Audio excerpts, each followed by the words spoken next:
En este momento daremos inicio a la charla Prevención de riesgos laborales derivados de la exposición a plaguicidas, a cargo del señor Alberto Ramírez, director de la carrera de Ingeniería en Salud Ocupacional y Ambiente de la UTN sede San Carlos, licenciado en Salud Ocupacional de la Universidad Latinoamericana de Ciencia y Tecnología, ULACIT, con una maestría en Salud Ocupacional con énfasis en higiene ambiental, en trámite de trabajo final de graduación, de la Universidad Nacional y el Tecnológico de Costa Rica.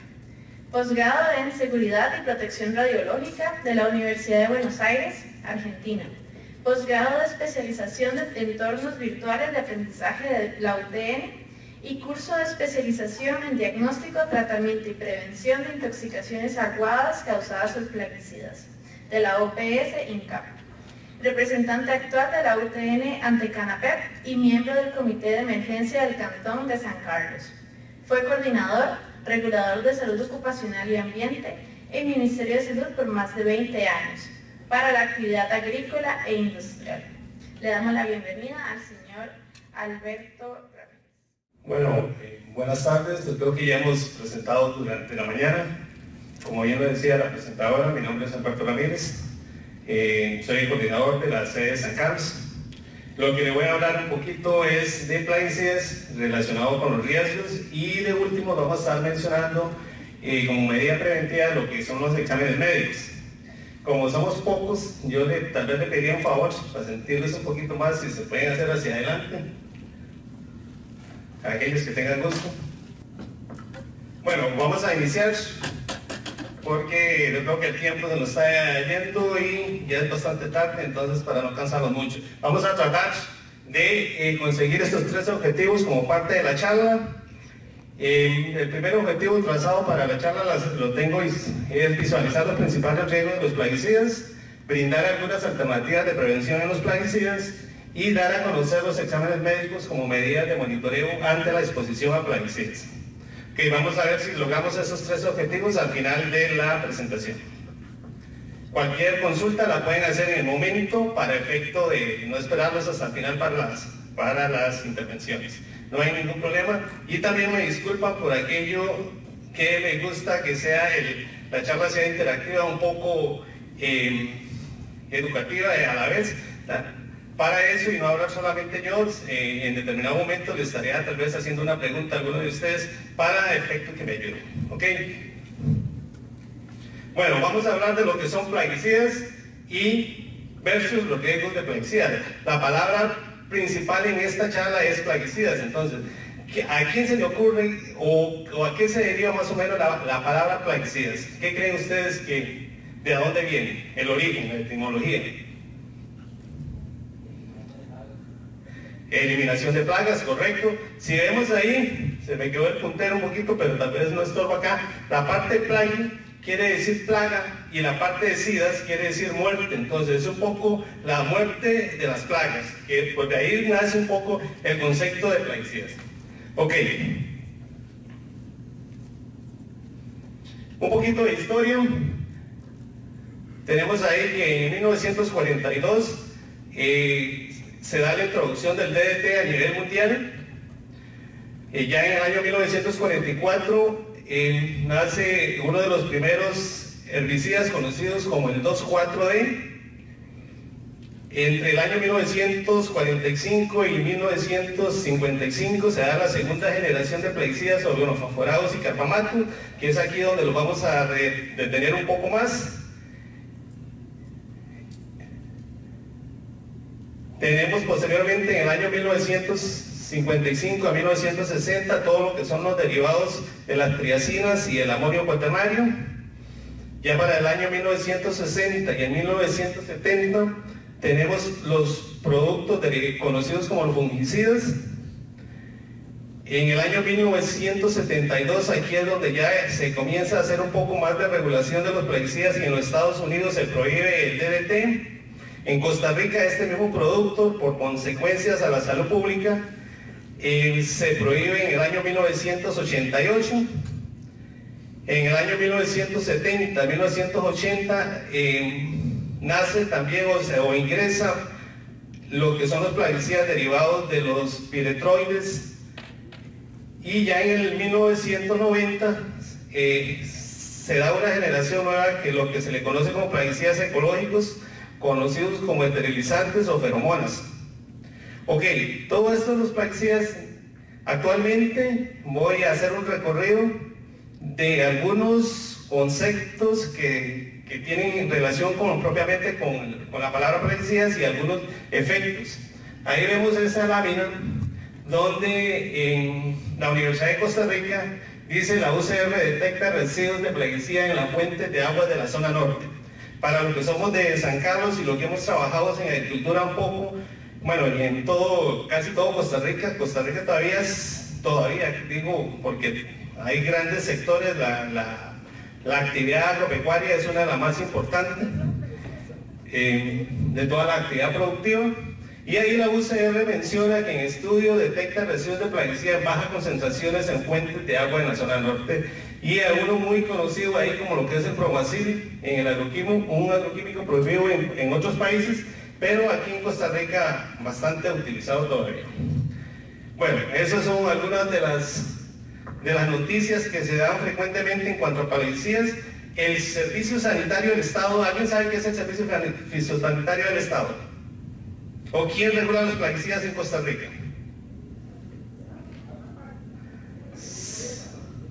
Ok, hay dos grandes grupos en lo que son plaguicidas. Están los plaguicidas de origen domésticos y los plaguicidas de origen agropecuario o industrial. En lo que son de origen doméstico, eso tiene la regulación el Ministerio de Salud. En lo que son de plaguicidas de origen agrícola, el Ministerio de Salud a través del Departamento Fitosanitario del Estado. O sea, es del MAC, pero no es SENASA, hay un departamento. El MAC se divide en 5 grandes direcciones. Esa es una que tiene que ver con lo que es el control de plaguicidas, el Servicio Sanitario del Estado, lo que se le conoce como sanidad vegetal en el antiguo, hace algunos años. Ok, ese ente es el que tiene que ver con todo lo que tiene que ver con plaguicidas. El MAC, a través del Servicio Sanitario del Estado, nos indica que en Costa Rica existen 87 empresas importadoras. Tenemos 17 reempacadoras.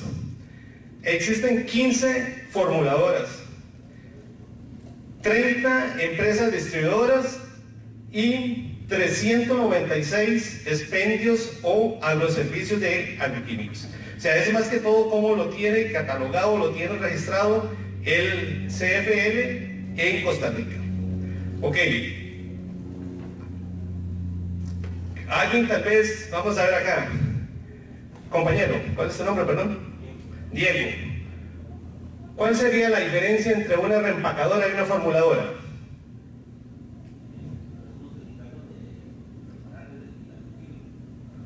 Ajá, perdón. Ok, la formuladora, esas son algunas categorías que existen.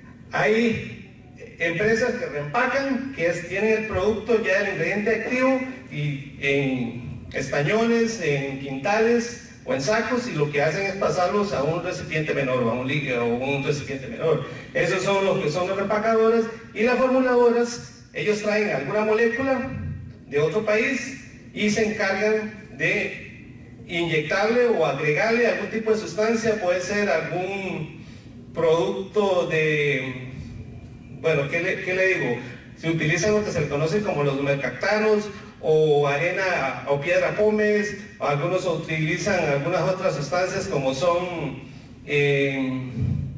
bueno, otros materiales para determinar lo que es el producto formulado. Ellos vienen de ingrediente activo y le dan un número de 15, 20, 30, etcétera, que es lo que se le conoce como el ingrediente activo en lo que es el producto específico. Asimismo, estos son datos propiamente de lo que dice, no necesariamente, a veces existen y yo no lo comparto mucho, pero está publicado. En Costa Rica se registra una disminución por hectárea. Para el año 2010 existía 13.9 kilogramos por hectárea se utilizaban de agroquímicos. Para el año 2016 el Servicio Fitosanitario del Estado menciona que hubo una disminución y se está usando alrededor de 9 kilogramos de agroquímicos por hectárea. Ok. El Ministerio de Salud, por su parte, que es el otro gran órgano rector en lo que tiene que ver con la salud, propiamente la salud pública, establece en el año 1983 que las intoxicaciones agudas por plaguicidas deben ser registradas en un sistema de vigilancia epidemiológica a través de un evento de notificación obligatoria.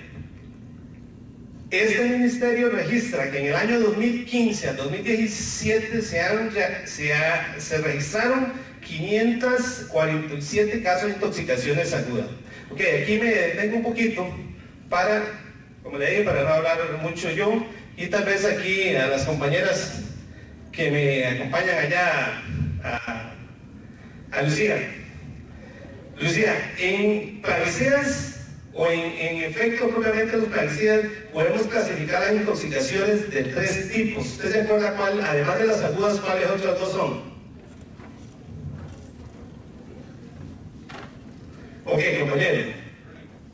Correcto. Tenemos las clasificaciones agudas, crónicas, y hay una en medio de las 2 que se le conoce como subagudas.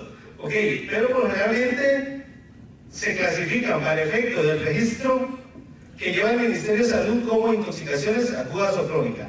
Generalmente las intoxicaciones crónicas son difíciles de registrar porque se dan en el tiempo. Las agudas son aquellas intoxicaciones que se presentan antes de las 24 horas, o inclusive hay algunas teorías que la determinan también aquellas intoxicaciones que se pueden presentar antes de las 72 horas, o sea, de los 3 días, pero por generalmente las intoxicaciones agudas son aquellas que se dan en el momento. Y las crónicas, después de las 72 horas hasta las 3 semanas, se pueden catalogar como lo que son las subcrónicas, y después las crónicas que se pueden llevar años en presentarse. Por lo generalmente, vuelvo a repetir, el registro contempla los 2, pero el Ministerio de Salud registra generalmente las agudas, porque las otras las puede relacionar por otro tipo de enfermedades. Ok, ahí tenemos que para este periodo del 2015-2017, 541 intoxicaciones agudas por plaguicidas. Ahí tenemos un poco un cuadro de esa misma distribución. Podemos ver por provincia. Generalmente San José es la que reporta más, pero aquí es más que todo por el centro hospitalario, porque a nivel de San José está el centro de intoxicaciones, y cuando hay intoxicación grave a nivel de cantones, a nivel de clínicas o a nivel de hospitales, viene para San José. Entonces ellos lo reportan y queda registrado. Esa es una deficiencia del sistema de vigilancia epidemiológica.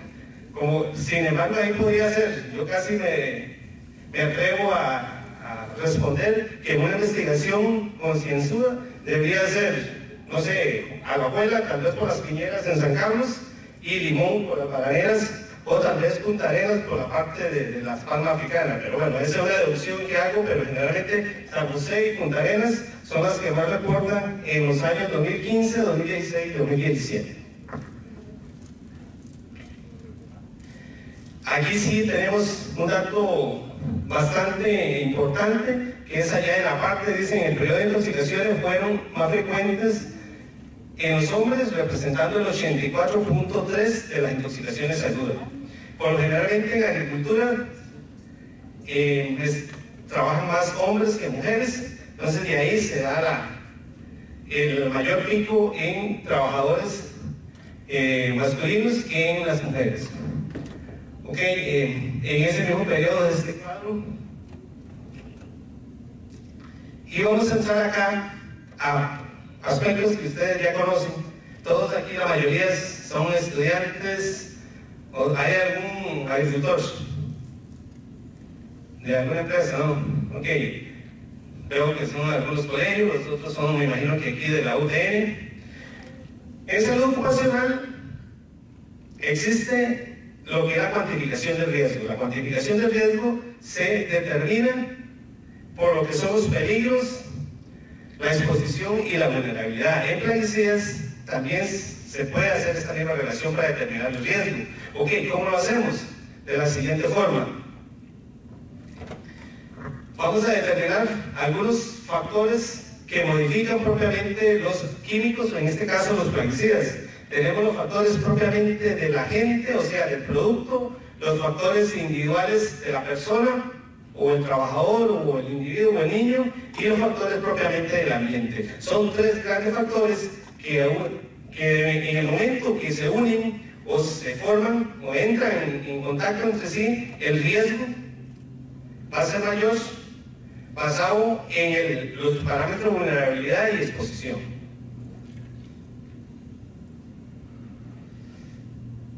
Algunos de esos factores tenemos como un almacenamiento inseguro.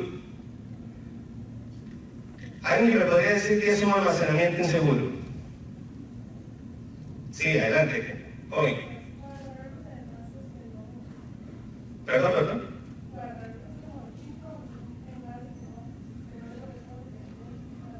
Ok, perfecto. Recordemos, tal vez aquí yo me voy a enfocar un poquito la presentación desde el punto de vista industrial. O sea, lo que hacemos, hay muchos riesgos desde el punto de vista agroquímico, porque los agroquímicos se guardan en casas de habitación, lo utilizan personas que no son las apropiadas porque no tienen tal vez un carnet que pide la ley para aplicar, o no es una empresa autorizada para efecto de tener. La mayoría de la plantación va a estar enfocada a la parte agroindustrial. Ok, perfecto. Un almacenamiento inseguro es un cambio en el recipiente propiamente del producto. Podemos tener el reempaque o reembase en recipientes que no sean los propios de ellos. Generalmente nunca se debe hacer eso. Y si se hace, cuando uno trabaja en agricultura, a veces lo utilizan porque también a uno, cuando está en la parte agrícola, más que salud ocupacional, le paga a un jefe. Y tenemos el estañón de til, tenemos el saco grande de fulano, hay que sacarlos en muestras pequeñas, uno lo mide, lo pesa, hace un reempaque ahí interno desde el punto de vista, lo echa en un recipiente menor, en un galón, en un litro, en una piscina, etcétera, o en un paquete, y en buena teoría uno debería llevar una etiqueta en que sea hechiza para colocarse ese producto, para que diga qué tipo es. Y ya existen a través de ciertos formatos donde se le puede colocar esa etiqueta para lo que es el uso interno, no es para el uso comercial. Para el uso comercial ese tipo de actividades es inadecuada. Ok, y tenemos almacenamiento inseguro de muchas formas. ¿Alguien sabe cuál es la distancia mínima de que debería ubicarse una bodega o un expendio de agroquímico con respecto a una casa de habitación?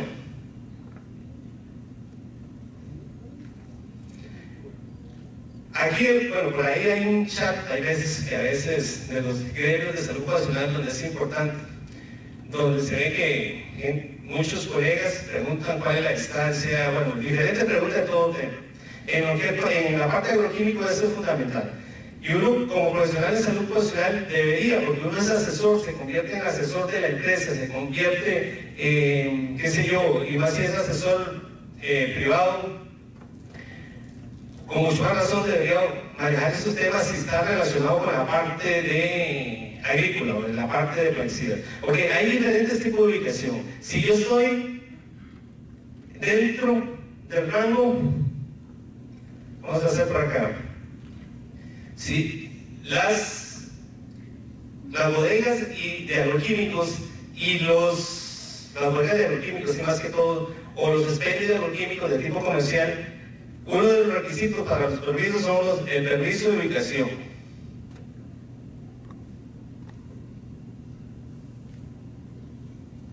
Ese permiso de ubicación lo da el Ministerio de Salud o el Ministerio de Agricultura dependiendo el tipo de actividad. Pero lo que va a regular son distancias con respecto a ciertas actividades. Si es una casa de habitación, el predio donde se va a ubicar tiene que ser un lote o un predio donde tenga, que parece ridículo, pero así lo establece la legislación, 3 metros libres de los límites de propiedad. Ok, aquí voy a ubicar el expendio de la bodega. En una finca casi no hay problemas, son fincas grandes, entonces se retiran 3 metros. Hay más problemas cuando es un expendio comercial, pero también vienen otros aspectos. Cuando es un centro comercial, también juegan en la parte legal alguna distancia con respecto a un EVAIS, a una escuela, a una fuente de agua. Ahí también las distancias disminuyen, aumentan.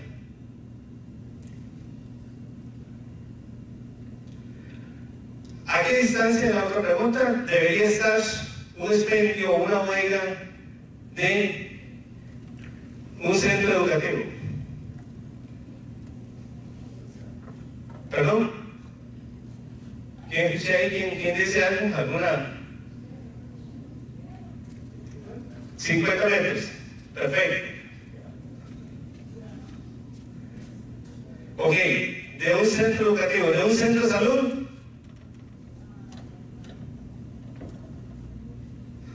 Igual, 50 metros. También hay otro tipo de actividad que se consideran actividades incompatibles con los agroquímicos, como son los establecimientos donde se almacenan hidrocarburos. O sea, una bomba, un establecimiento donde se tenga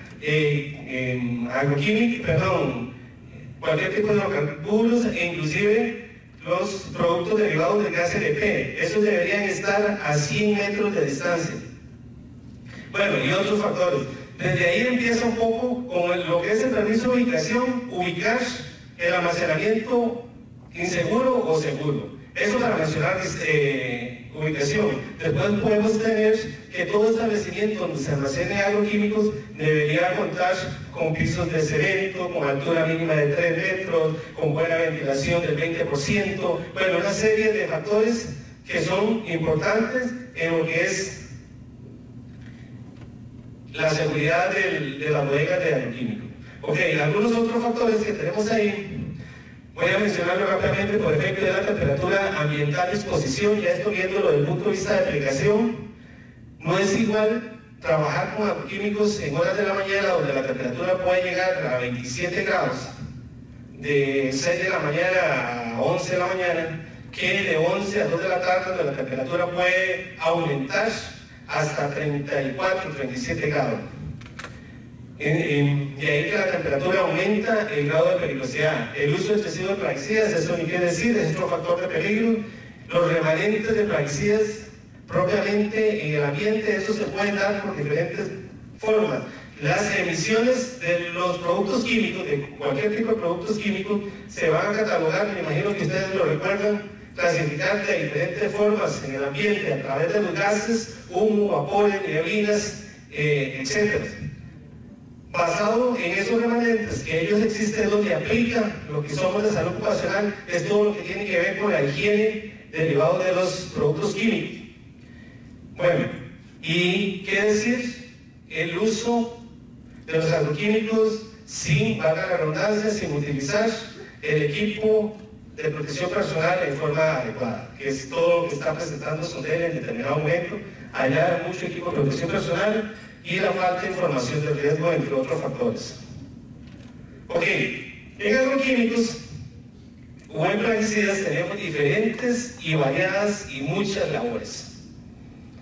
Ok, ahí podemos tener 4 actividades, son peones, son trabajadores, unos que pueden ser desde el tipo de vista industrial a nivel de empresas grandes, otro de tipo privado, generalmente los pequeños productores, los que mezclan, y las grandes industrias a través de equipos de spray boom, de riego aéreo, etcétera, todo este tipo de trabajadores expuestos a diferentes tipos de formas de trabajo. El almacenamiento inseguro también tiene que ver propiamente, yo creo que por ahí mencionó la compañera, diferentes formas de almacenaje. Tenemos, cuando uno llega a una bodega, a veces se le para la peluca, como dicen cuando ven estas cosas. Porque a pesar que a nivel de las empresas grandes no andan tan mal, pero a nivel de pequeñas todavía se encuentra todo este tipo de producto en una bodega ahí tirada, que es bastante complicado, bastante feo ver eso, y los riesgos aumentan. Ok, cuando hablamos de riesgos de plaguicida propiamente en el ser humano o en la persona, hay una frase célebre que me imagino que ustedes se la recuerdan ahí, los profesores de toxicología, los que han llevado ya toxicología, que es la dosis del producto, la dosis. Para hacer eso decían, todo es tóxico, nada es tóxico, depende de la dosis. En agroquímico la dosis es fundamental, o en plaguicidas. A mayor dosis, mayor peligro y mayor riesgo. ¿Okay? Y eso ya los que me antecedieron anteriormente en la mañana hablaron un poco de la concentración. En agroquímico la concentración de un producto es fundamental y por eso siempre es bueno revisar la etiqueta, porque ahí traen unos números. Cuando usted vea en una etiqueta, vamos a ver si por aquí tengo una lámina, voy a adelantarme un poco.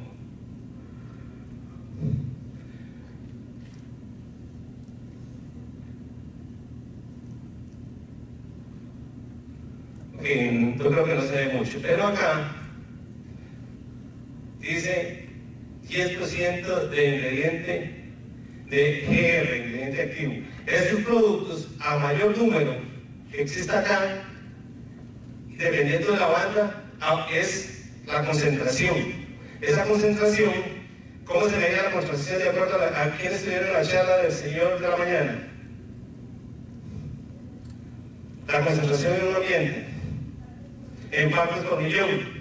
Ok.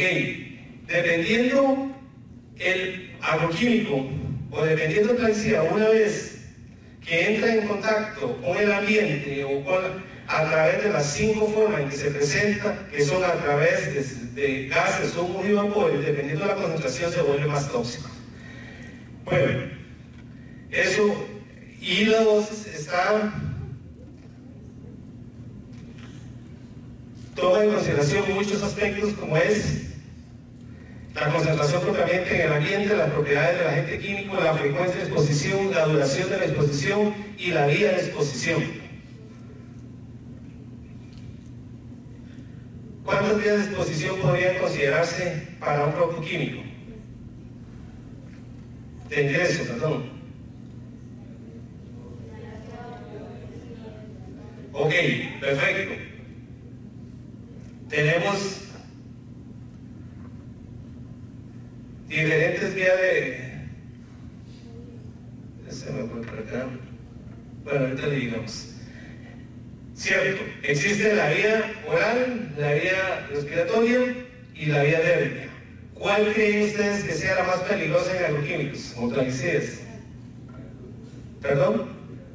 La respiratoria. La dérmica. Cualquiera. Todas, correcto.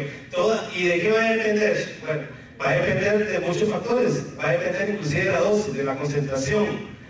Si lo vemos desde el punto de vista de un producto, desde la parte respiratoria, un producto con gran volatilidad es altamente peligroso, porque puede ingresar, y una vez que ingresa, actúa directamente sobre la sangre, y la sangre le lleva al órgano blanco o al órgano diana, que se le conoce desde el punto de vista toxicológico, altamente peligroso o riesgoso para la salud. Pero existe la ventaja de que usted con una mascarilla se podría estar protegiendo. Entonces ahí viene el descarte o no descarte, pero todas son peligrosas. La dérmica, ¿por qué la dérmica? La dérmica hay que tener mucho cuidado, porque ¿cuál es el órgano más grande del cuerpo? La piel, correcto.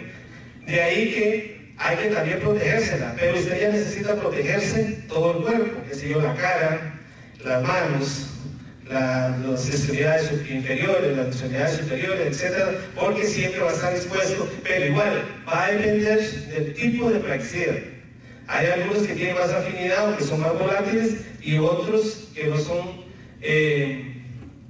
bueno, que no, al entrar en contacto con la piel van a ser menos peligrosos que otros. Ok. Bueno, ya mencionaba un poquito de lo que es concentración. La duración. Ok, aquí me quedo de acuerdo a las legislaciones de Costa Rica. ¿Cuánto es el tiempo máximo que se puede trabajar con plaguicidas en el día?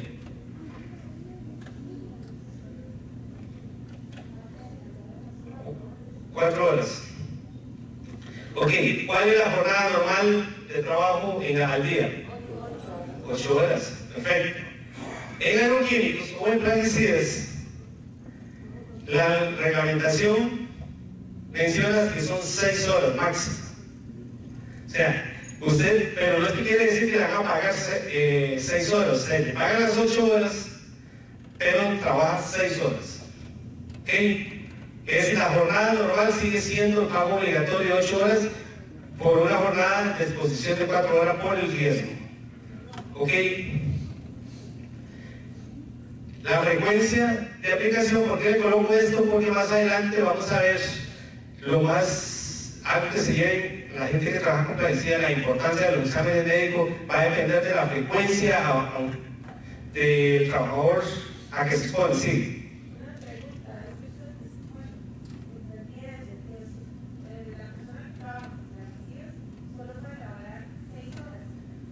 De exposición directa. Correcto. Código de trabajo.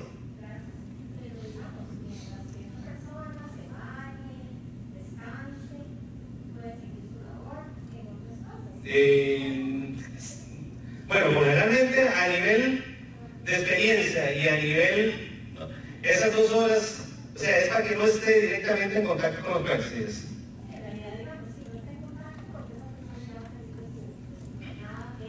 De aplicación.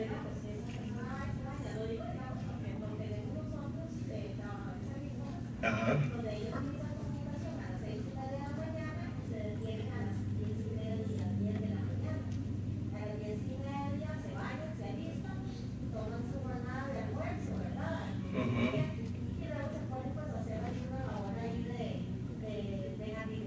Sí, también se puede. Esas son cuestiones de la organización del trabajo, de la organización interna de la empresa. Usted trabajó 4 o 5 horas, no se expuso más a plaguicidas, se bañó, que es lo ideal, que no todos lo hacen, pero sería lo ideal, que se cambie la ropa, que se duche y puede dedicarse otras horas para efecto. Pero también los que ya son a nivel industrial o a nivel de fincas grandes, ya existen cuadrillas aplicadoras. Por lo generalmente estas cuadrillas aplicadoras lo que hacen, trabajan 6 horas, se duchan y ya se ganaron la jornada de las 8 horas, inclusive se van antes. Inclusive existen experiencias de ciertas industrias agropecuarias donde entran muy temprano y donde hay productos inclusive más, se consideran productos altamente peligrosos, como lo que son los ciclos de aplicación de nematicidas. Cuando es furadán, cuando es nemacura, ellos trabajan hasta las 5 a 10, terminaron inclusive antes y se duchan y ya terminaron la jornada laboral. Ok.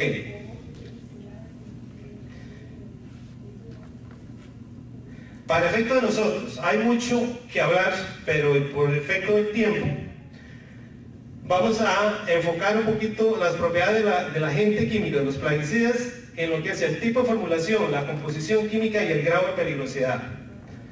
Vamos a ver aquí quién me ayuda. Juan Carlos, ¿qué sería para usted una clasificación de agroquímico por tipo de formulación? ¿No se acuerda alguien que le pueda ayudar a Juan Carlos? Ajá. Ok. Se va por ahí, ya el ingrediente activo le va a dar el tipo de formulación. Pero, para que no se le olvide, tenemos plaguicidas de tipos granulados, de tipo líquidos, de tipo gases. Eso es el tipo de formulación. Lo que mencionaba por ahí es como la forma física en que se va a ver el producto. Ese es una clasificación del agroquímico por tipo de formulación. Ya la formulación química y el grado de composición química por tipo de formulación es el que varía, el ingrediente activo, el ingrediente inerte, todas las moléculas que forman parte también, no es que está mal, forma parte del tipo de formulación. Pero para nosotros en salud ocupacional nos basta para conocer estas tres variables: tipo de formulación, composición química y grado de peligrosidad. Ok, composición química. O también, bueno, ahí lo hubiera puesto más fácil, es acción biocida química o los tipos, cómo actúan los agroquímicos, o sea, cómo se clasifican. Correcto, son eso que conocemos. Digamos allá, plaguicidas, que era el control de las plagas o el muerte de las plagas. Cuando lo dividimos ya por tipo o composición química, tenemos una división: herbicida, fungicida, nematicida. Todo eso va a depender, por efecto del tiempo no lo establezco, pero es cómo se van a clasificar. Herbicida es que va a controlar hierbas, fungicida va a controlar hongos, nematicida va a controlar nematodos, acaricidas va a controlar ácaros, piojicidas va a controlar piojos, y así sucesivamente, ¿ok? Eso es. ¿Y por qué es importante eso? Porque cuando estén trabajando en la parte ocupacional, a veces le va a llegar un inspector del MAC de salud y le va a decir: ordéneme esos productos por acción biocida.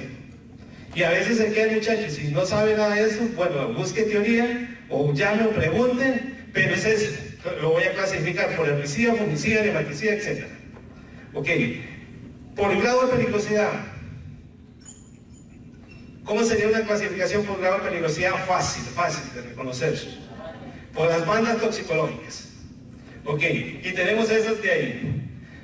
Los plaguicidas se van a clasificar de acuerdo a reglamentos nacionales en 4 grandes colores o en 4 grandes grandes bandas. De acuerdo a esa tabla están los extremadamente peligrosos y los altamente peligrosos, las bandas de los productos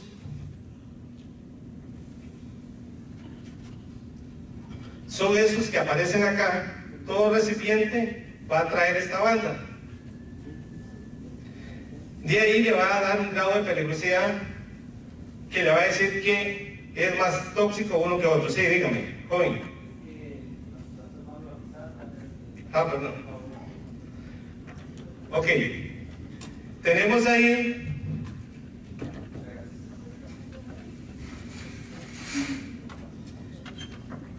hay 2 tipos de rojo: extremadamente peligroso y altamente peligrosos. Esos son 2 grupos de peligrosidad que tienen la misma banda, el mismo color, pero tienen diferente leyenda. Ok, desde el punto de vista legal, los extremadamente peligrosos, como la palabra lo dice, son productos que se deben vender por receta profesional. Cuando hablo de receta profesional es cuando en lo que es agroquímico, el profesional, desde el punto de vista del producto en sí, son los ingenieros agrónomos. El regente, correcto. Esa receta tiene que ir firmado por un regente.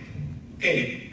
Está el otro ya de venta libre, que son los altamente peligrosos, los moderadamente peligrosos, los de banda azul, ligeramente peligrosos, y los que se conocen como banda verde, que son los tóxicos. Aquí tengo algunas figuras que tenemos algunos productos, ahí banda roja, banda amarilla, banda azul, banda verde, y llegamos a una pregunta que estaba anteriormente por ahí, que estas son las 3 principales vías de absorción de los que pueden ingresar los agroquímicos al cuerpo humano. Y también ya ustedes mencionaron anteriormente los tipos de efectos, los efectos de tipo agudo y los efectos de tipos crónicos, que son generalmente cuando se presentan las intoxicaciones. Esto no me voy a detener a explicarlo mucho, pero le dije que los efectos van a depender de la dosis. A mayor dosis del producto, mayor efecto en la curva. O lo que es la presentación de la relación dosis-respuesta. También la relación dosis-respuesta lo que se refiere es que todas las personas actuamos de diferente forma en relación con la sensibilidad de cada persona. Hay personas, en todo tipo de clasificación tenemos lo que se le conoce como la campana de Gauss.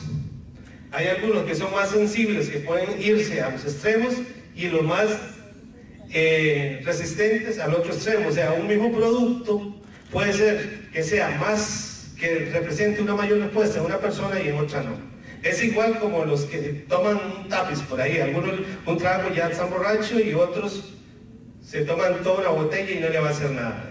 En ese caso es casi el mismo ejemplo.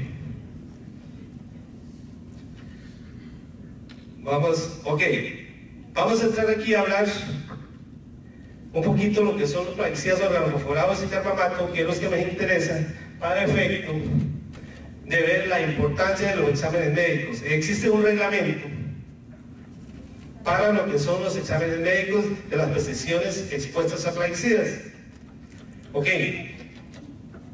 Este reglamento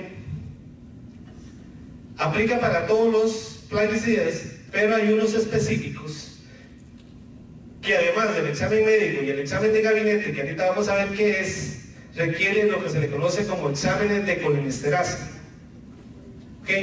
¿Alguien sabe qué es la colinesterasa?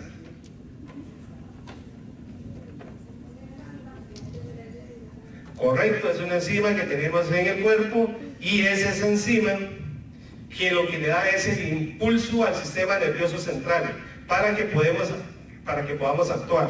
Cualquier acción que nosotros generemos es dada a esa enzima, es una orden que le da el sistema nervioso esa enzima al sistema nervioso central para que actúe. Y esa es la enzima que se ve inhibida o se ve atrofiada por los organofosforados y carbamatos, y hace que la persona se pueda ver afectada. Esa enzima,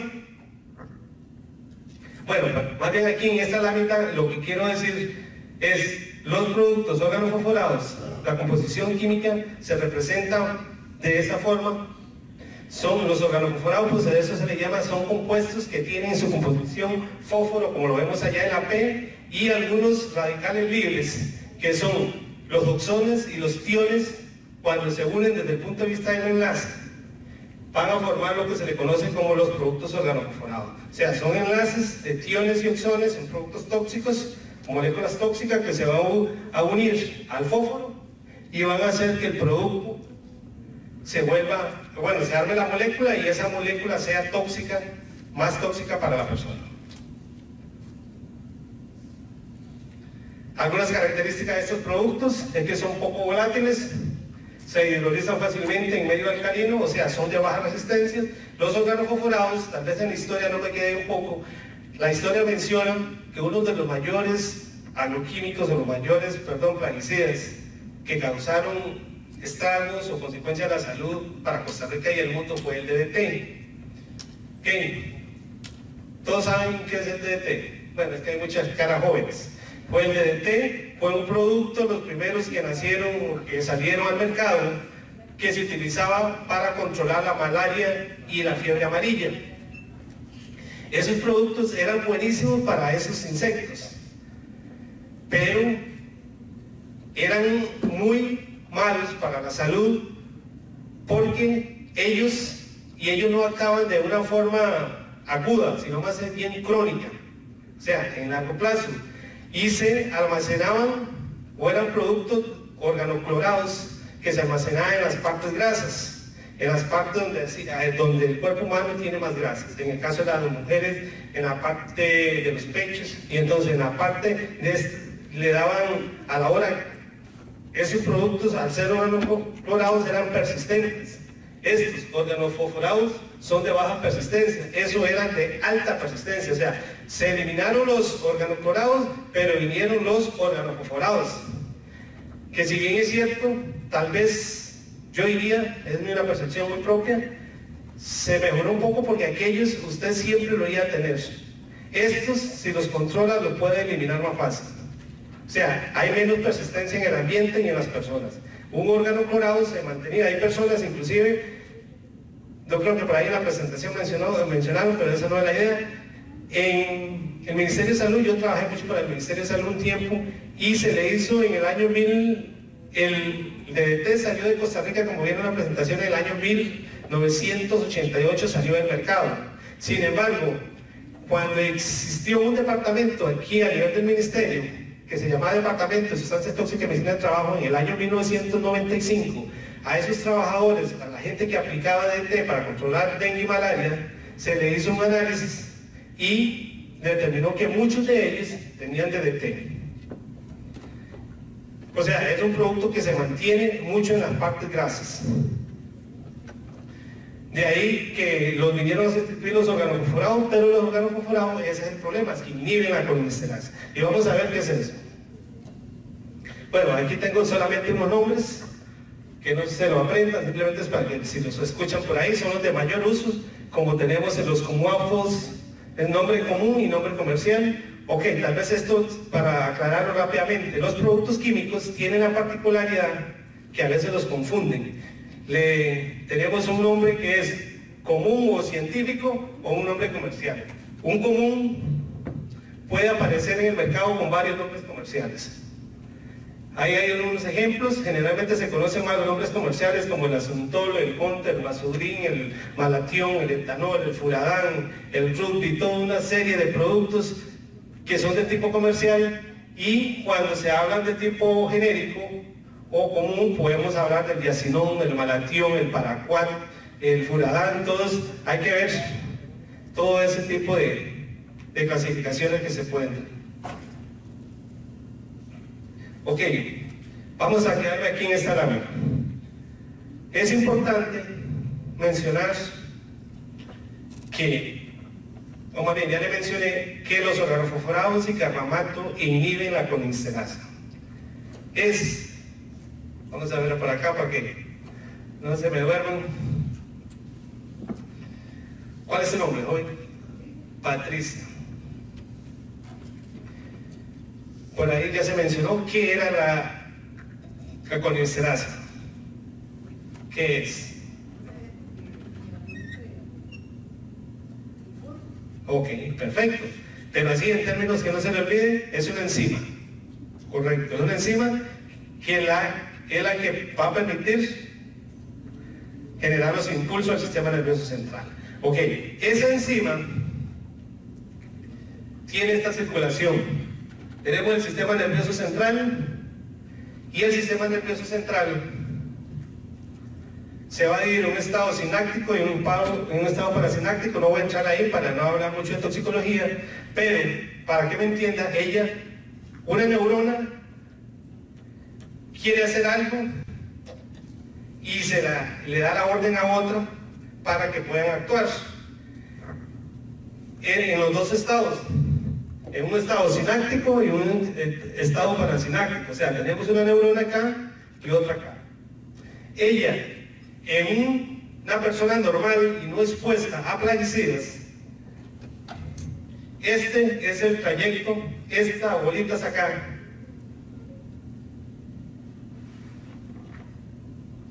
Viene acá, y de esta neurona va a llegar a otra, y es cuando ya el impulso nervioso central va a recibir la orden. Qué sé yo, me voy a agachar, voy a caminar, voy a apretar, voy a hablar. Esa es la orden que me está dando el sistema nervioso a la otra neurona y me permite que el cuerpo actúe.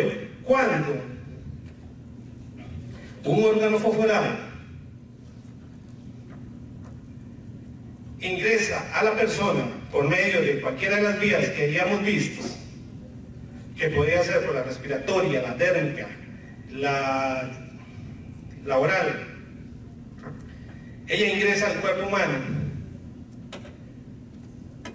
va a hacer que es el órgano fosforado de estas rojitas de acá, va a hacer que este proceso normal se caiga, o sea, no permite que pase, lo va a obstruir, lo va a bajar, es lo que se le conoce como la inhibición. Y una vez que se pasa, ok, aquí se me quedó una parte, cuando está normalmente, aquí viene, son estas negritas, hace un complejo de ácido tipo colinesterasa, se convierte el ácido acético y la colina, y lo que sobra va a la otra neurona, y es todo el proceso de lo que es la enzima de la colinesterasa. Cuando este proceso no se da normal, porque se ve inhibido por la colinesterasa, esas enzimas se caen, o se mueren, o se atrofian, y es entonces cuando la persona se va a sentir cansada, se va a sentir, o más bien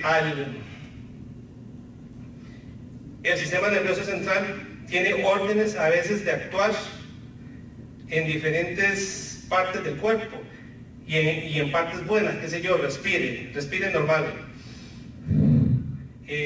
camine normal, camina, qué sé yo, escuche.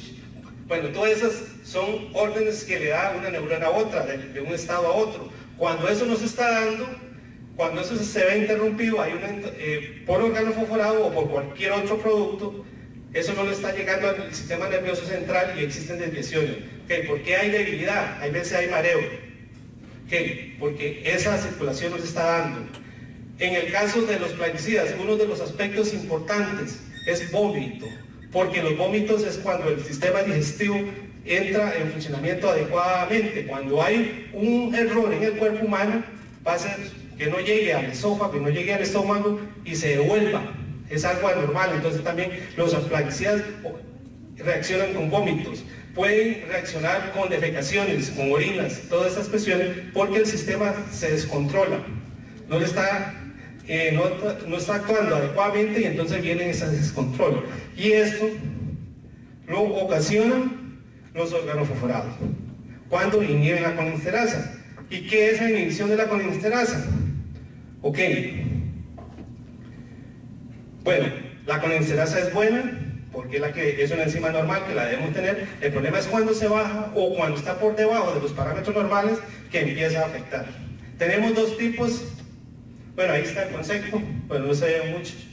Porque, colinesterasa es una enzima normal del cuerpo, y tenemos todos, ustedes y yo, tenemos lo que se le conoce como la colinesterasa basal. La colinesterasa basal es un rango que yo tengo en el cuerpo que me funciona normalmente y varía en todos los seres humanos. Ok, y para efectos de agroquímicos o de plaguicidas existen dos muestreos de tipo biológicos que se utilizan: la colinesterasa eritrocitaria o la colinesterasa plasmática o sérica. Ahí se menciona la colinesterasa eritrocitaria, es una enzima utilizada para el diagnóstico de toxicidad en órganos fosforados y carbamatos. Cuando la colinesterasa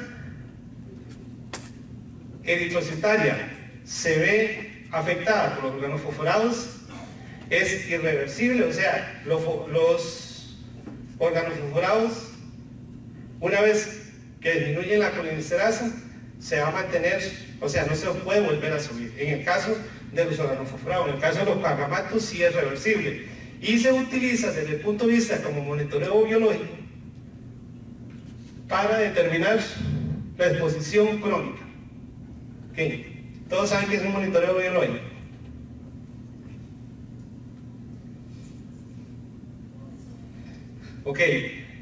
Los monitoreos biológicos es aquellos que se le hace a la persona, ponerlo por acá, que es muy utilizado en salud ocupacional, que deberíamos conocerlos.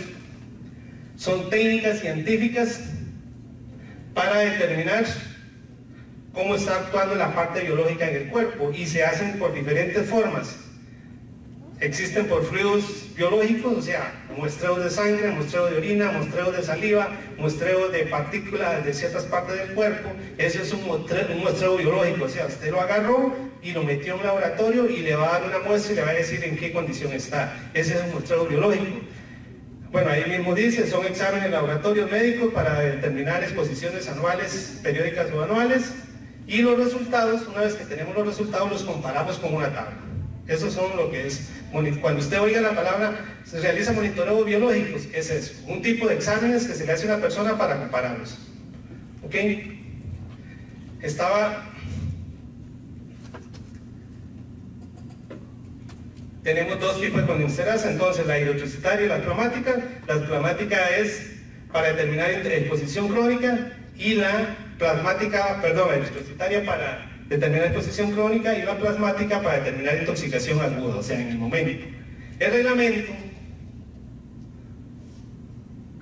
en Costa Rica existe un reglamento que nació, bueno, estaba por ahí escondido, casi nadie lo utilizaba. Desde el año 1988 ya salió un reglamento de exámenes médicos, pero casi nadie le daba pelota porque era un poco enredado, pues de poco control. Entonces, bueno, ¿qué le digo? Hubo como una mejora en el mismo reglamento en el año 2014, que está algo fresco, por eso mucha gente hasta lo desconoce, que en salud ocupacional no deberíamos conocerlos, porque es de carácter legal, de tipo obligatorio. Y se establece el reglamento 38371S MTSS. Esas iniciales son los ministerios que sacan un reglamento cuando vean ahí lo de los colegios, que me imagino que todavía no están muy empapados de eso, de la parte legal. Cuando un reglamento trae un número y trae unas iniciales, esas iniciales son las instituciones reguladoras que lo sacan: el Ministerio de Salud, el Ministerio de Trabajo, el Ministerio del Ambiente, el Ministerio de Comercio, etcétera. Son esas iniciales. En este caso, este reglamento es regulado por el Ministerio de Salud y el Ministerio de Trabajo. Ok, y menciona lo siguiente, que existen tres tipos de obligaciones: la de los patronos, la de los trabajadores. ¿Hay algún médico? Ninguno.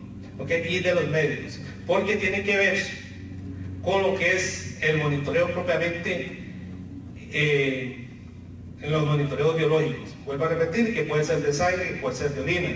Generalmente en colinsterasa el reglamento dice que debe ser de sangre.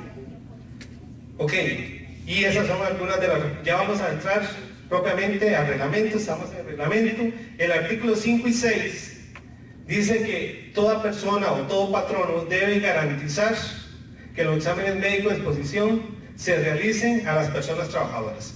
O sea, si usted está en salud ocupacional, está trabajando para una empresa, usted como encargado de salud ocupacional tiene que realizarle los exámenes de trabajador. Tal vez usted no, porque usted no es directamente el patrono, pero el patrono sí tiene la obligación de realizarlo. Usted tiene como parte técnica la obligación de pedírselo que se lo hagan, porque el reglamento lo exige. Debe garantizar, es una orden, debe garantizar, sí, dígame. Correcto, ya le llegamos, se me da un toquecito, ok. Ok, es una orden que debe realizarse. Ese examen lo realiza un médico, que ahorita debemos ver la responsabilidad, y se le debe entregar, lo debe tener custodiado en el empresario. Generalmente, por la experiencia que tengo en la de la inspección, los tiene el Departamento de Salud Ocupacional, pero debe darle una copia al trabajador, que es lo que mucha gente no hace. O sea, usted le realiza el examen y debería entregarle una copia al trabajador. Sí.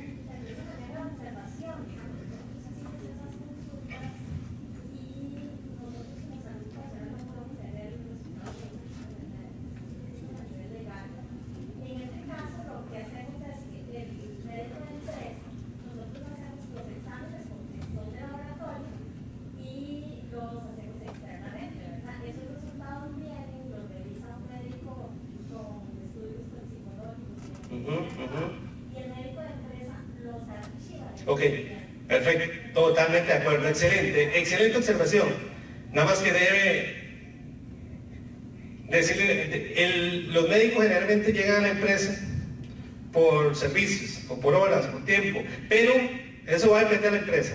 Todas las empresas son diferentes, pero por lo generalmente los médicos están dentro del Departamento de Salud Ocupacional. Entonces, ellos lo custodian, ellos lo revisan, tienen su archivo, pero esa información, o sea, él es parte de salud ocupacional. Tal vez ahí también no me pude explicar. Esa información debe estar, porque no hace nada con tenerla allá en el EVAIS o tenerla ahí. Él debe tenerla monitoreada dentro del Departamento de Salud Ocupacional. Y buena la observación, pero él es parte de la salud ocupacional. Ok, perfecto.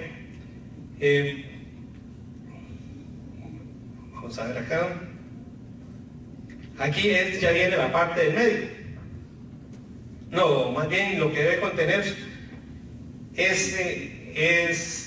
bueno, el examen va de dos puntos de vista. Está el examen de monitoreo biológico y el examen físico o el examen de gabinete. Algunos de los aspectos que deben tener: llevar un registro histórico permanente actualizado de cada una de las personas trabajadoras siguientes expuestas a plaguicidas.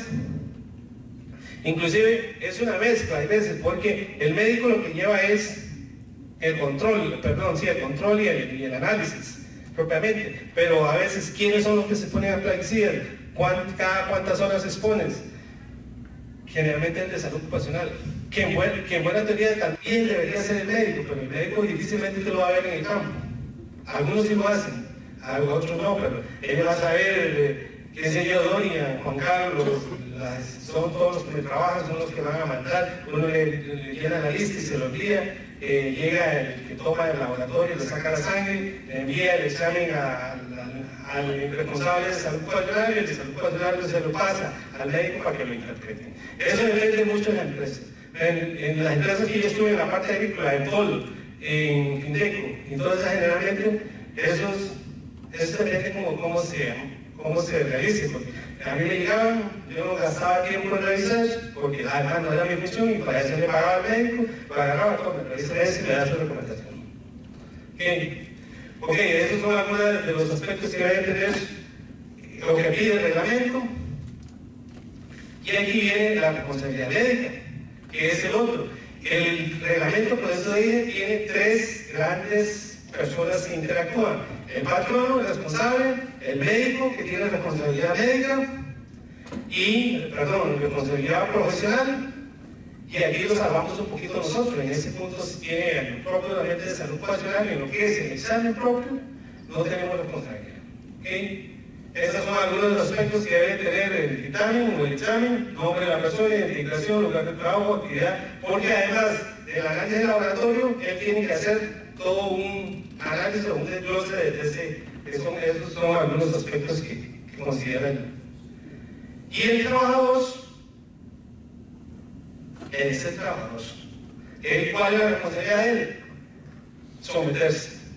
Toda persona trabajadora que realice actividades de manejo de sus plaguicidas deberá someterse a los. ¿Qué pasa? Que sería la otra pregunta de veces. Como no hay empresario aquí, pero si eso uno da a nivel de una finca, le van a preguntar: ¿qué hago si un trabajador no quiere hacer eso? En salud ocupacional eso no aplica. Yo pongo las órdenes en la parte del patrono a través del funcionario de salud ocupacional. Debe someterse para poder, si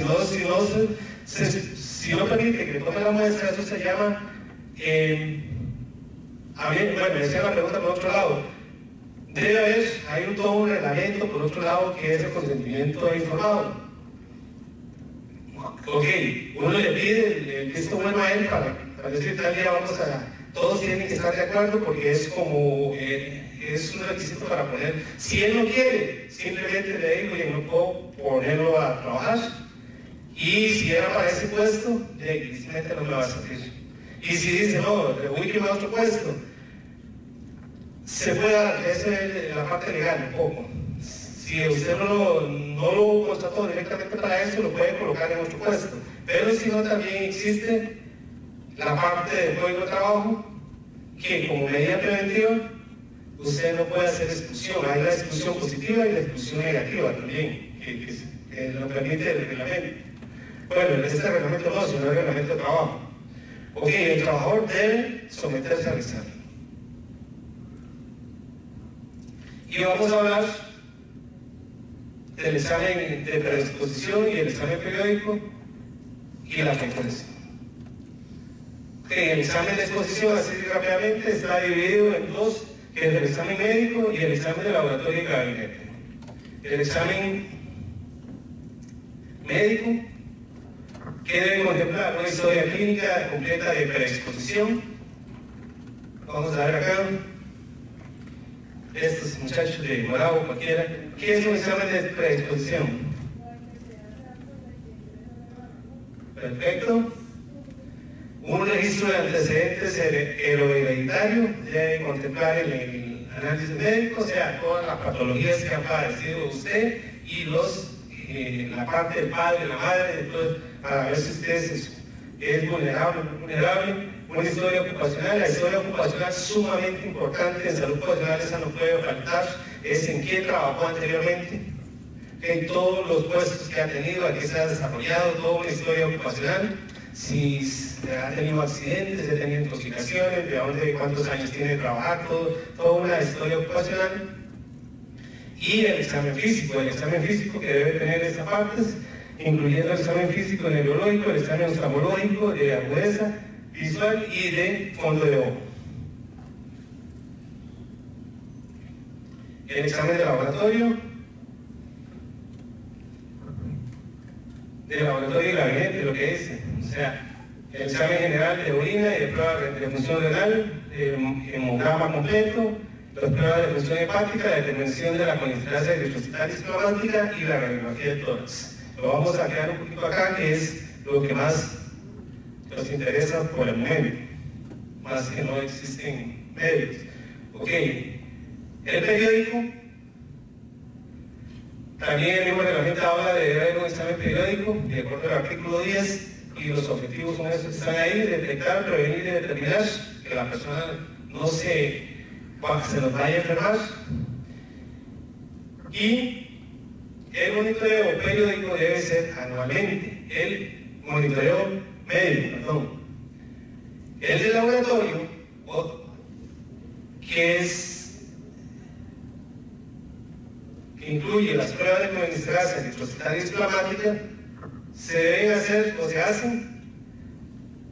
Aquí es donde se complica un poquito para la gente que trabaja en eso. ¿Alguien trabaja en agricultura? Ok. Tenemos dos formas de hacerlo: haber permanecido libre de exposición de compuestos organoclorados, de compuestos inhibidores de la colinsterasa al menos un mes, o sea, no haberse expuesto durante un mes a los plaguicidas organoclorados de carbamal. Esa es una. Ok, pero si yo no puedo tener a esas personas fuera de un mes, yo puedo utilizar esta otra opción, que es, debe ser el promedio de 2 o más, hacerlo por varias pruebas, pero de la siguiente forma: por el promedio de 2 o más exámenes en muestras de sangre, de las siguientes formas, tomadas al menos la primera en un intervalo de 32 horas y la otra 14 días después. ¿Cómo analizo eso? Yo no puedo sacar las personas un mes, pero necesito hacer el examen de colinsterasa. Yo tengo que darle mínimo 3 días. Lo saco de su exposición, puede ser inclusive el viernes, siempre y cuando le comunico eso para que no vaya a hacer otras cuestiones, porque la colinsterasa se puede inhibir por diferentes formas, por el alcohol, por las drogas, etc. Lo saco de exposición de agroquímicos un viernes, pasa un sábado, pasa un domingo, pasa un lunes. El martes yo le puedo hacer el primer muestreo. ¿Okay? Una vez que le hago el primer muestreo en sangre, puedo durar hasta antes de 14 días volverle a hacer otra. O sea, y saco un promedio. Pero ¿qué pasa? Bueno, tomada de la misma forma, en el mismo laboratorio, dentro de esa muestra, entre una y la otra, no debe haber una diferencia máxima de 15%. ¿Ok? Si esa diferencia es diferente entre una y otra, el reglamento me dice que yo debo hacer una tercera muestra. Debo tomar una tercera muestra 24 horas después, o sea, un día después de haber tomado la última. O sea, revisé el martes la primera, dejé pasar, qué sé yo, el otro martes, me han pasado 14 días, realicé la otra. Hay una diferencia entre una y la otra de más del 15%, el día siguiente le voy a hacer otra muestra, tengo 3. ¿Ok? Si persiste la diferencia entre la primera y la última de más del 15%, tengo que sacarlos. O sea, no le puedo tomar, esto es para determinar la colinsterasa basal. Y yo necesito determinar colinsterasa basal para exponerlo. Si no tengo colinsterasa basal, no lo puedo poner a trabajar. ¿Ok? Ajá. Antes de 14 días. No tiene que estar expuesta. También, o sea, puede ser el segundo día, máximo 14 días.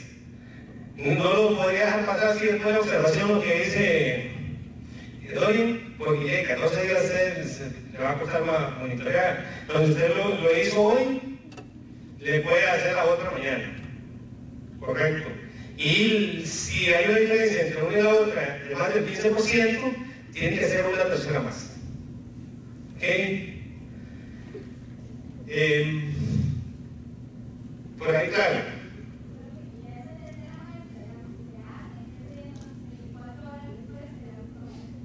Sí, correcto, de la última.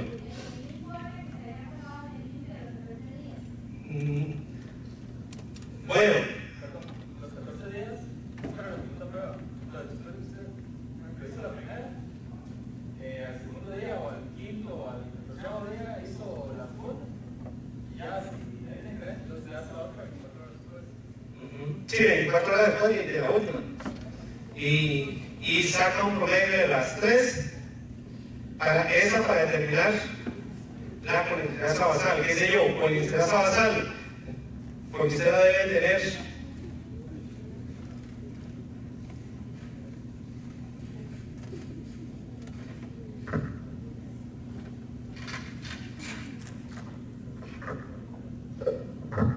Ok, la primera le dio 6.500, la segunda le dio 5.500. Ahí hay una diferencia de 1.000 unidades de miligramos internacionales. ¿Cuánto es el porcentaje de estos 1.000 en representación con esto?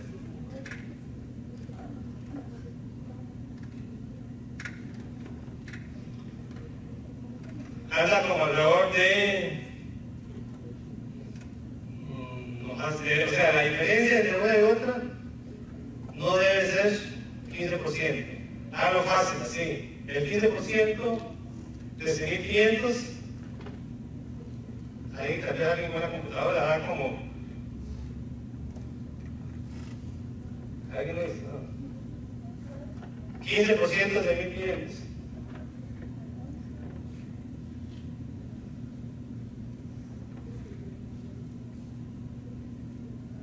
Nadie.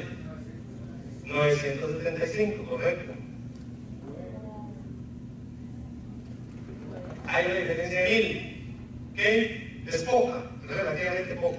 Casi la podría hablar, pero si uno es reglamentista, dice, no, hay una diferencia. Entonces, estos son, aquí me genera como un 15.4% de la diferencia. ¿Ok? Si yo aplico el reglamento, tendría que hacerle una más. Y qué sé yo, hago otra. Y saco el promedio y me vaya. ¿Cuánto el promedio es? Como 6.000. Promedio igual 6.000.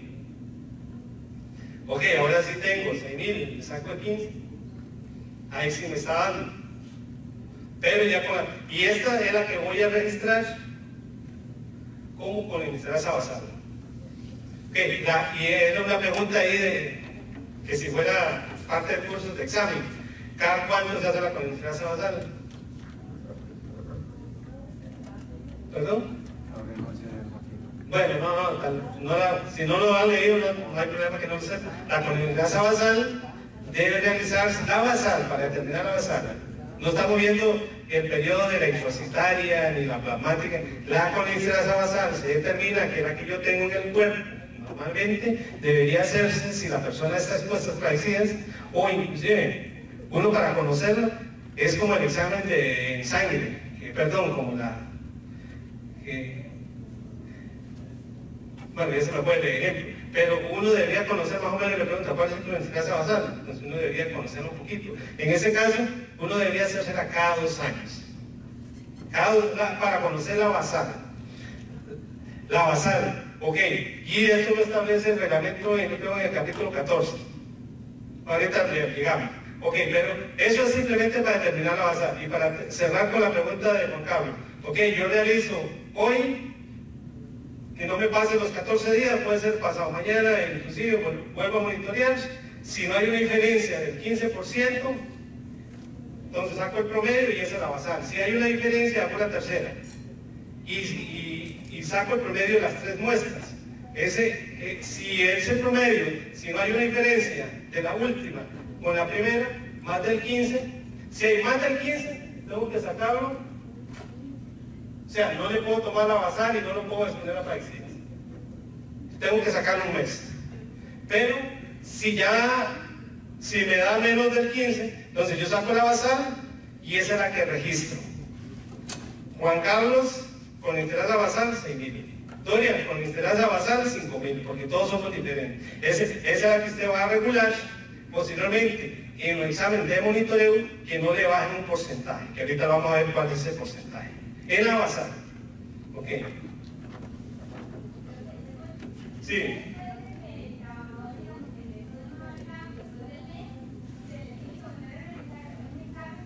Correcto, sí, también me faltó. Excelente observación. Ok, no le pude determinar la basal. Para incorporarlo al campo, tengo que volver a hacer el procedimiento. Tomarle la muestra, todo igual. Le doy antes de 14 días, después le tomo a ver si no hay diferencia, saco el promedio y si ya cumple, los pongo. Si no, o sea, si no puedo hacer la basal, en buena teoría y en la parte legal no podría exponerlos. Ok.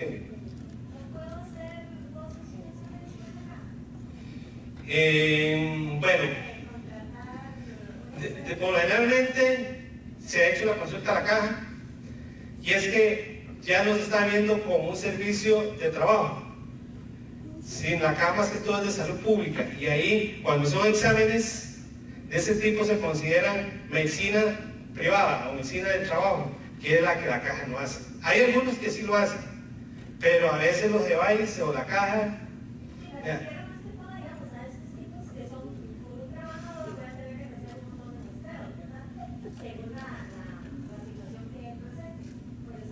Sí, nosotros, tal vez aquí me quito la camisa de la UTN, cuando trabajaba en salud, a la gente que aplicaba para control del dengue, y a pesar que era salud, que son, digamos, instituciones hermanas, quisimos hacerlo por la caja, y sí lo podíamos hacer, pero lo ponían una cita, y esa cita lo matan, porque le ponen a tal fecha, y venga a tal día, y traiga el trabajador a tal hora, se lo paga, en una empresa privada eso no se puede.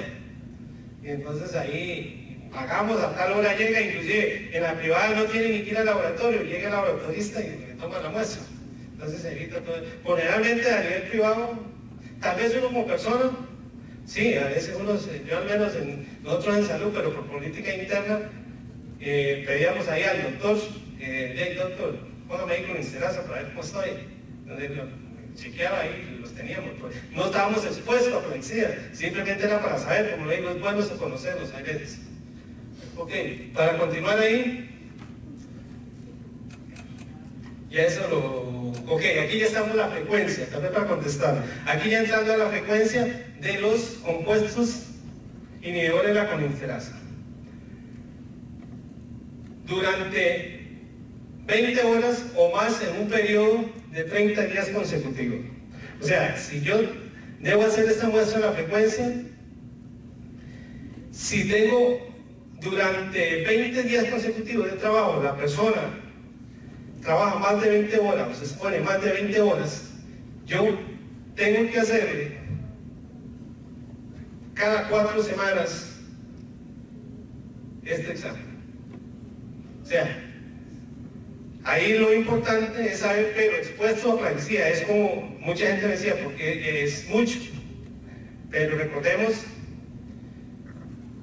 y a plaguicidas o organofosforados carbomatos, si me lo está exponiendo a aplicar, qué sé yo, paraquat, gamoxón, para que me entiendan, o radio, eso no es un organofosforado, eso es un pipitidilo.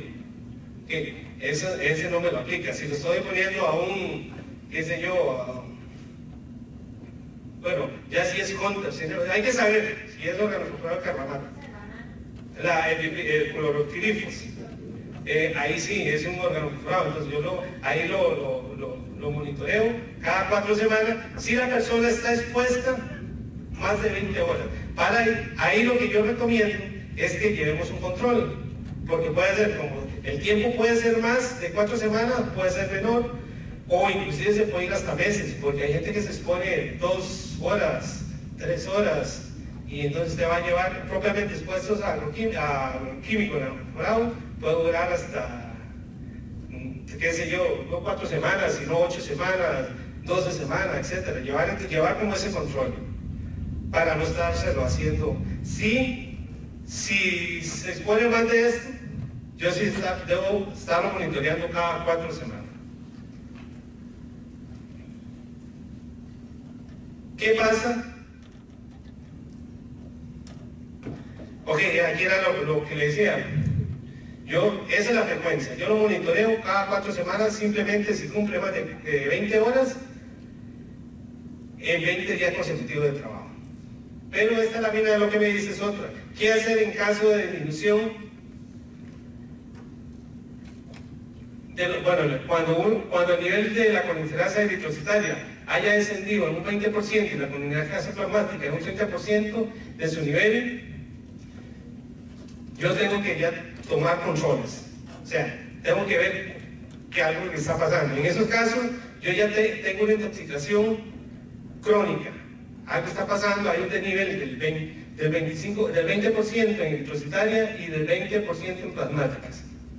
Perdón, del 30% en plasmática. Hay yo lo que hago, lo saco y tengo que remitirlo al INSS, en este caso, para que me entienda. Ya entra como riesgo de trabajo porque hay una intoxicación, hay un riesgo de intoxicación con ya bastante referencia porque me está bajando la colinsterasa basal. O sea, yo a los 6.000 que le tenía a Juan Carlos, existe una disminución del 20%, que casi son 9.900. Entonces, si hay una disminución de 1.900, que serían 4.900, cuando yo le hago la frecuencia, tiene una disminución de 4.900, entonces tengo que enviarlo al INSS para que entre como un riesgo de trabajo.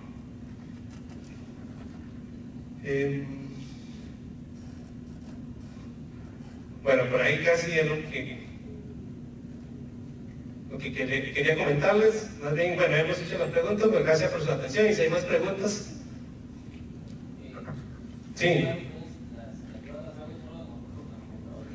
Solamente en organofosforado y carbamato, que son los inhibidores de la colinsterasa. En otros no me funcionan porque no me inhiben la colinsterasa.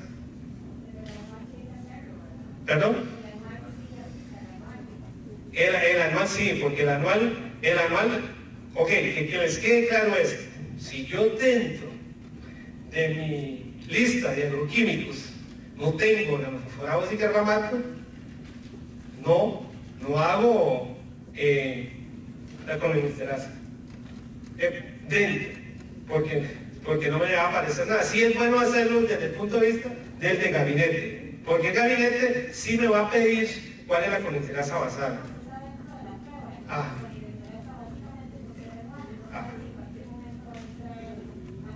Correcto. De hecho que uno no se la puede jugar, además está en agricultura. Usted una vez saca la basal y lo tiene ahí. Y ya el monitoreo frecuente de cada 2 meses, 4 meses, dependiendo de la exposición, va a depender si tengo los organofosforados o carbamatos. Si no, no me aplica, o sea, no me tiene referencia. Pero si ya lo voy a exponer, ahí sí. Ya tengo la basal, lo monitoreo a ver cómo está y llego. Y si está bien en ese momento, va a aplicar, si no, no podría ir a aplicar. ¿Una otra más consulta? Sí. Sí, claro.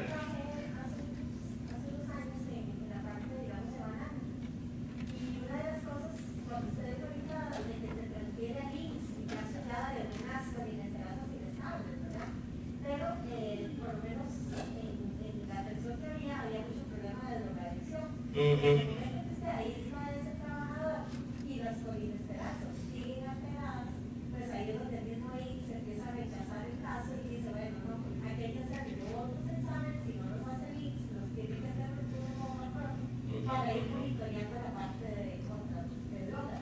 Correcto, ese es el problema típico. Y recordemos que uno de veces, y es lo que pasa, bueno, aquí todos somos estudiantes, lo difícil hay veces de explicar la teoría con la práctica, porque la teoría me dice eso, pero la práctica yo me puedo encontrar gente diferente, que me va a inhibir la colesterasa, las drogas, el licor, y eso cómo lo manejo. Entonces hay que utilizar otras técnicas a veces. Y eso, el INSS va a decir, ok, colesterasa baja, me lo está mandando porque son los agroquímicos, pero puede ser que no existe todo un problema de control de drogas, y en la finca hay de todo. Entonces hay que echarle por otro lado, sí es complicado, sí, tiene toda la razón en eso. Sí, que también hay que contemplarlos. Es un tema. Y inclusive viene el otro tema legal, que si yo puedo hacer todo un monitoreo para la parte de uso de drogas y todas esas cuestiones, de uso, perdón, que es otra parte legal que aplica por ahí. ¿Más preguntas? ¿Comentarios? Si no, agradecerle de mi parte. Ya está un poco cansado, entonces le agradezco.